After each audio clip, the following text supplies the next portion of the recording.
This video contains actions depicted for documentary and entertainment purposes only. Do not attempt to recreate, and always prioritize safety when interacting with others online or in person.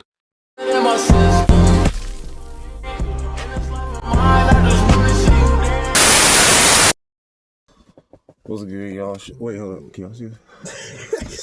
Well, y'all, Shamar and Jawun here, back with another video. I know it's been a while since we last posted our video. We're supposed to do one right after we did that last video, but we ended up being busy. A whole lot of stuff going on. But yeah, today we got a reaction video. We're gonna be reacting to some scary videos, probably some like short films, probably. Horror short films. Yeah, we back in the car again. It was raining like super hard yesterday. We would have did it yesterday, but the weather was just bad. So yeah. Yeah, stay tuned.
The cellar. That was pretty hard.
Hold on. Ain't no way. You hear a light go off, turn back on or whatever. Yeah. Turn around. See the light still flicker on and off. You just sitting there. Yeah, nah, man.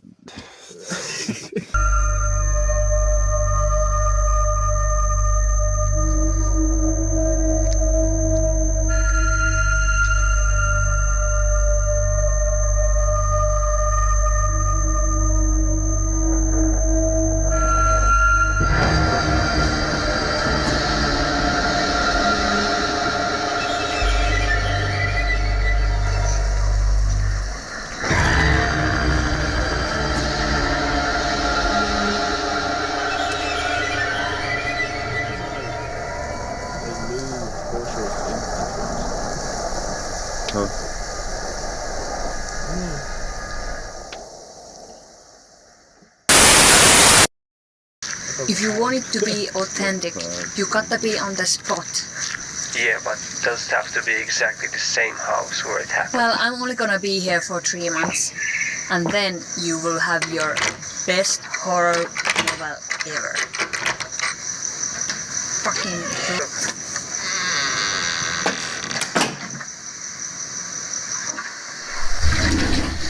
nice. Just be careful again. Yeah? Hello? Hello? Your voice is I cannot hear you. Huh. No connection. Great.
The shock, the killings caused in the Kimijar, I don't know how you say it. Kimijarfi community was amplified by the permanence of victims and owners. Once a respected business owner, William A. Police suspects William A. killed his family and then hanged himself. Oh.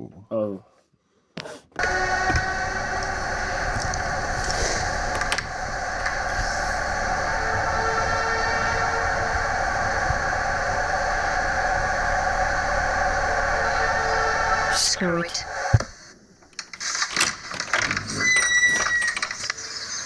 Wow, I can't believe it's midnight. Midnight? That's midnight? Well, yeah, what are you talking about midnight? It's bright outside. It was bright outside.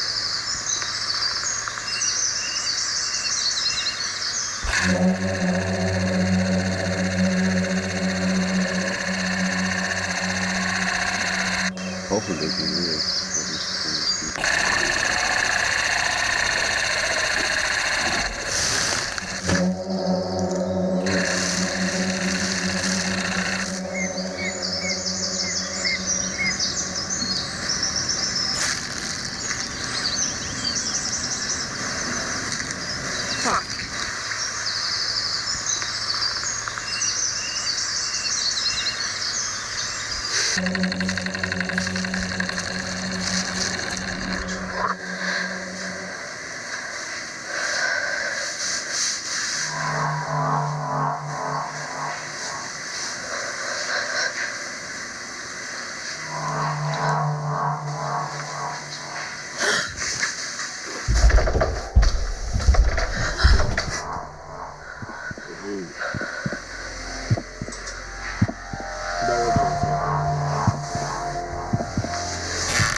Hi. Hi. How's it going? Good. Just working. You got my email. I sent you some drafts. Yeah, that's the reason I'm calling. Alright. Oh, excuse me. You're not just writing about the crazy event happened 2 years ago. You're writing about the house. Did you know the history of the house before you moved in? If I had told you, you wouldn't have let me do it. You're right, I wouldn't. Look at the fucking events took place in there. 2015, a crazy man burned his wife and kids alive and hanged himself in the house. 1974, a widow mother and her son, who lived there, found drowned in the lake in front. Technically, that's not in the house. Not funny. 1926, the first owner of the house and the priest of the local church goes crazy and kills his two daughters for thinking they are witches doing satanistic rituals and shoots himself to death. No one lived there fucking survived. Ever. Think about the story, the book. This could be huge. Don't be superstitious like these local idiots. It's not superstition when numbers tell you there's something wrong. I'm coming there this weekend. Look, I feel good about this book. I think I'm onto something really big here. Sorry, I have to take this. I'll call you later. Bye. Alright, bye.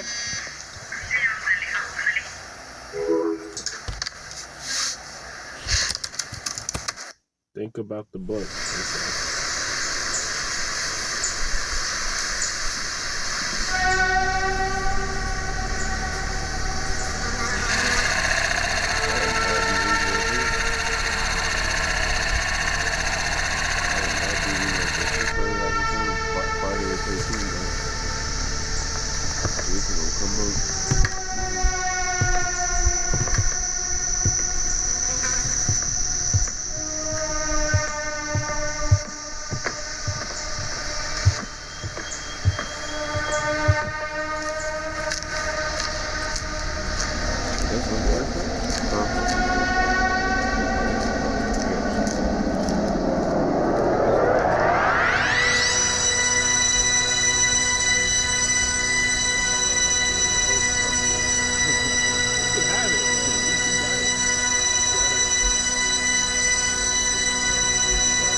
Makes himself known into your window. Exactly. Like he's showing you he's there. Yeah, and like you decided running. She literally looks straight at him and then runs straight into the house. You can have the house. Matter of fact, I'll turn around and even walk off to the driveway and go home. What do you think you finna find, bro? He's about to. Let me go find for him. How much you want to bet? How much you want to bet? As soon as she run up the stairs, she about to get killed. Nah, I feel like she's gonna get jump scared. We'll see. Let's see.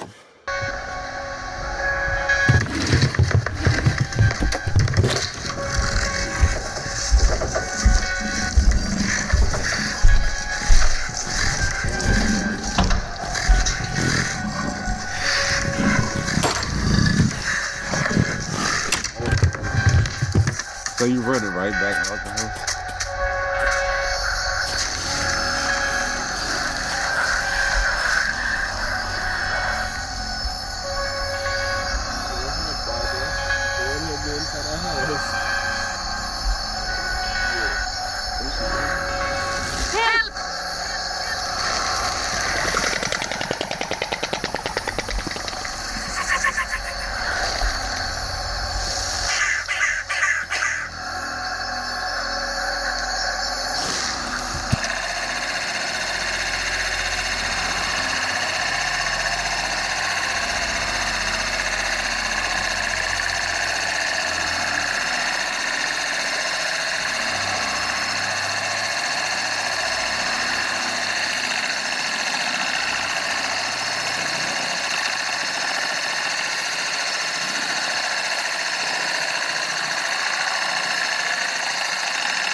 Thank you. Shout out to Catafilm right here. Don't copyright us. Shout out to Catafilm. Thank you for, well, they didn't let us react, but we're reacting to one of their films. Thank you.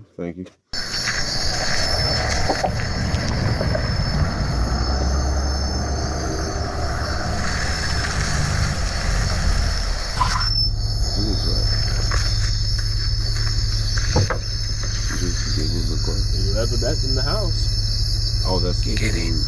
Wait, how did What? How do you know? Yeah, how did you know it? He got on the same type of like black stuff the person had in the.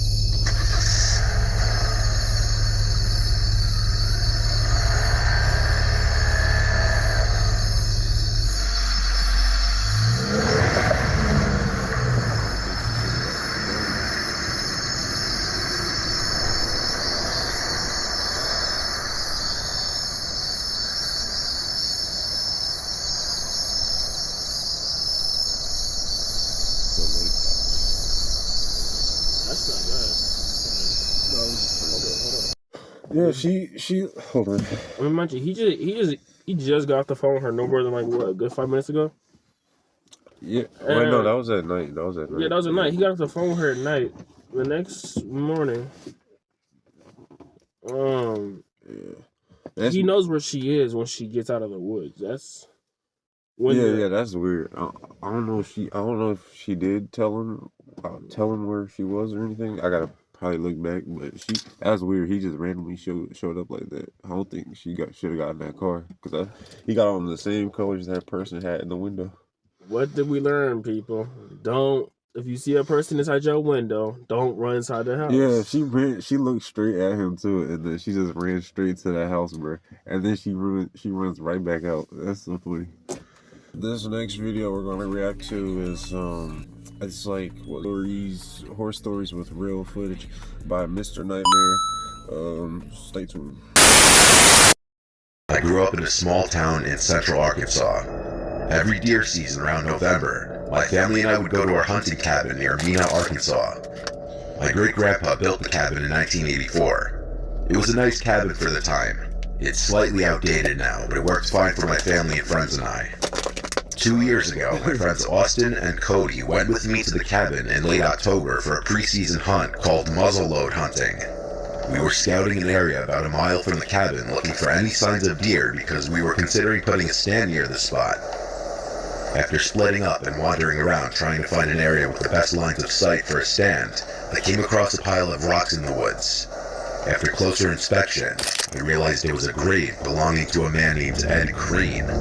We were not bothered, more interested than anything. We snapped a couple pics, and after finding a decent spot for a stand, we headed back to the cabin. Cody tried doing some research to find anything out about Ed Crane, but he didn't come up with a whole lot. Fast forward 3 weeks, we're back at the cabin for the official modern gun season. This time it's just Austin and I. We were sitting in the cabin discussing where we should go for opening day, and I decided I would try out the stand we had previously put up during muzzleloading season. Austin went about 1.5 miles the other direction towards a small lake off the property to hunt. I left the cabin around 4:45 a.m. because I had about 1.5 miles to walk and wanted plenty of time to walk slow and get to the stand before daylight. This isn't a national forest and you cannot drive any vehicles into the hunting trails. We split up at the end of the road, me going left towards the stand and Austin going the opposite direction. It was a normal walk for the most part. I've been in these woods since I was 9 years old, and a mile walk was nothing out of the ordinary. I finished my walk and approached the stand, trying to be quiet as to not scare any deer that are bedding in the area. As the sun slowly started to rise, I couldn't help but keep looking over to my right to see the grave we had previously found. It was around 30 yards from where I was sitting, and it was thinly buried in surrounding brush. There was just enough light to make out the mound of rocks through the leaves. I saw something move out of the left side corner of my vision. This was not frightening at all. I'm completely used to seeing movement early in the morning while hunting. If anything, this was exciting.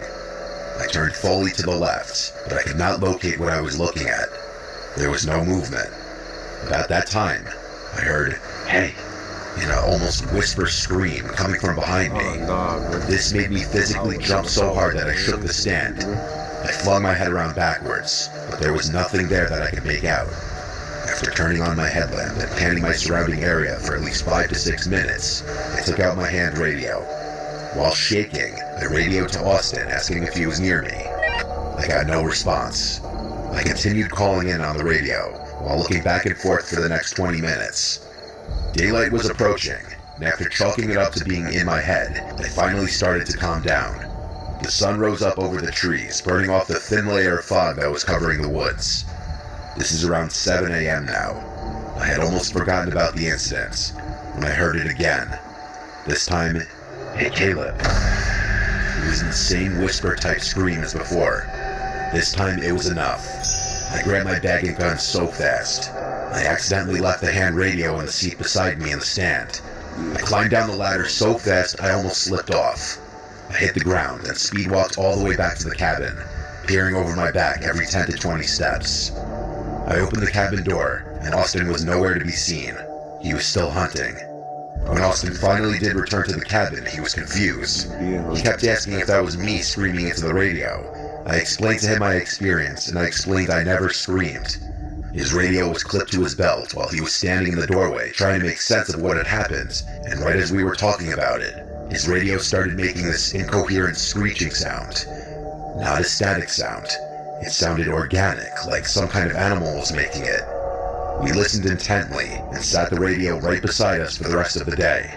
It never happened again. We came back later that week with our other friend Cody, and I looked for my radio in the stand and on the ground around it. It was nowhere to be found. Needless to say, we no longer hunt in that spot.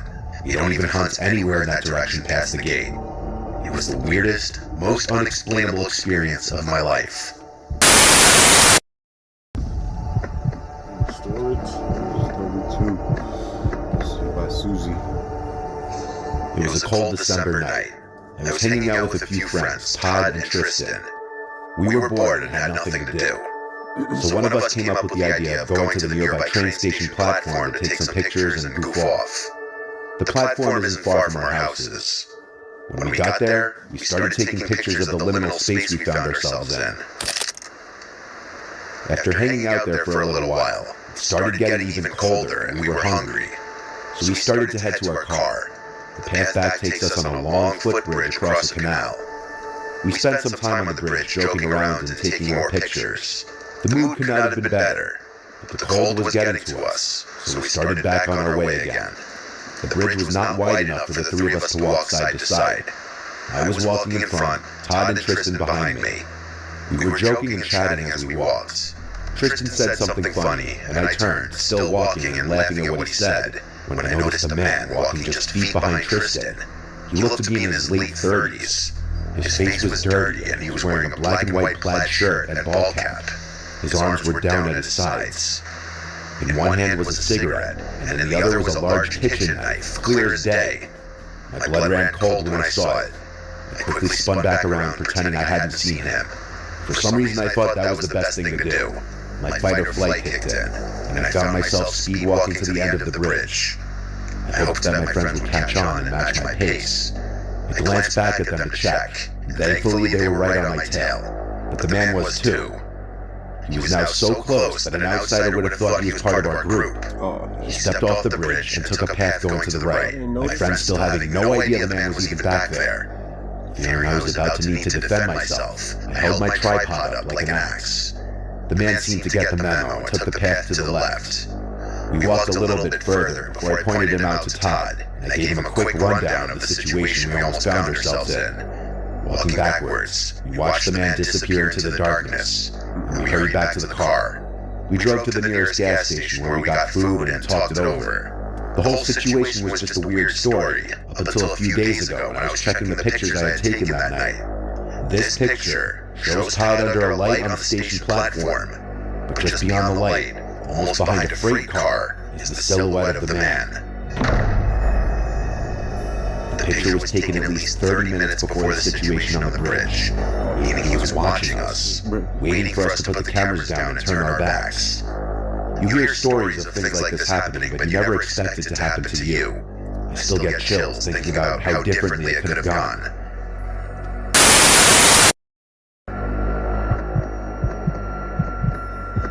That's your final one. Final one by the Anonymous. My husband was in the military, and after we got married, we bought a house in a small town in North Carolina. Despite being considered a military town, it really was not a safe area to be in. One night we even heard gunshots down the street from us. But anyway, because of his job, he was gone for training operations often, and he also worked nights when he wasn't having to travel. This meant I was home alone most of the time. At the time of this story, I was in college full-time, so I was able to fill my days with lots of studying and homework to pass the time he wasn't home. One night when I was writing an essay, I was laying in bed with our dog Simba, and we both heard what sounded like rustling coming from above our heads. Simba started barking and growling, which is unusual for him. He's a pit bull mix, and despite people thinking they're scary dogs, he is a huge baby and had never acted like this before. I thought it was mice, so I texted my husband and he agreed. He told me he'd call pest control the following day so I wouldn't have to worry about laying bait and traps myself. 2 days later, pest control came and did what I thought was a thorough inspection of the house. There was some evidence of mice and roaches in the attic, so he laid some baits and also sealed some entry points in our home. However, over the next week, the rustling kept getting worse and worse, and it was always at nighttime. And every time I would hear it, Simba would freak out, and at one point his hair was literally standing up on his back. This started to really freak me out, so when I called my husband after this happened, he assured me that it was the mice and they were just freaking Simba out. Later that night, just as I was about to fall asleep, I thought I heard footsteps from above. But since my dog didn't hear it, I thought I was just psyching myself out. Being home alone so often, I did have some anxiety, especially at nighttime, because I didn't feel safe without my husband home. The next day I slept in pretty late and had woken up with a fever, so I wasn't feeling great. I got up to let Simba outside. The layout of the house was odd. You had to go into the garage to open the backyard door, and the entrance to the attic was right above it. As I was walking to the door, I felt like I was going to vomit. Not because I was sick, but because the door had huge dirty handprints on it and a bunch of smudges from the inside. Someone had been in there. I assumed someone had broken in through the garage in the middle of the night, so I took a picture of the door and called the police. I texted my husband to tell him what was going on while I waited for the police, but unfortunately he couldn't respond until later due to work. The police came in just a few minutes since their station was right down the street. I showed them the handprints and how I couldn't understand how someone broke in because I would have heard the garage door opening. Then I realized that maybe the rustling I was hearing wasn't mice, and that the footstep I heard was actually a person. I told this to the police, and they immediately checked the attic. It turned out, some guy who lived with his family down the street from us was a meth addict, and he had been avoiding staying at his family's house, and so he had snuck into our garage when I was gone one day, and had been living up there for a little over a week. Somehow pest control had missed him because he was hiding behind a bunch of boxes. Apparently the inspector was not as thorough as I had hoped. Our ring security system never even picked the guy up on camera entering our home, so he must have entered another way. Thankfully we no longer live in that house or area, and despite this happening a few years ago, I still get scared being home alone at night for any amount of time. I'm just thankful nobody got hurt.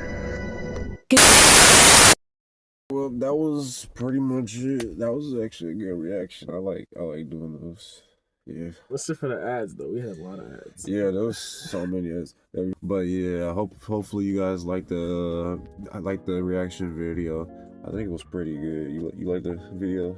Yeah, it was pretty good. I think my favorite one was probably the one with the lake house. Oh yeah, with the lady. Yeah. She low key like she's just too slow. Well, I'm not gonna say that. She's slow. She's slow. You know how white people be in horror movies, bro. But yeah. Well, not all white people, but mainly just the dumb ones. Nah, all white people, bro. Yeah. But yeah, it was actually a pretty good video. Comments what other videos you guys would like to see us react to. If you guys want us to do more, I think we might do some more horror reaction videos. If you guys want us to do more horror reaction videos, let us know in the comments. Whatever else you guys want us to react to, let us know. Make sure to stay tuned with our Instagram because we're going to be keeping y'all updated. Comment on this video and send the link of the next video in the comments. Yeah. So that we can react to it next. For the people, the new viewers that are watching, he's Shamar. Wait, you could. I'm Shamar. I'm Jawun, yeah. So, welcome to our channel, Shamar and Jawun, yeah. And, yeah, stay tuned. See y'all the next one. So, and hopefully, it don't take too long for us to post.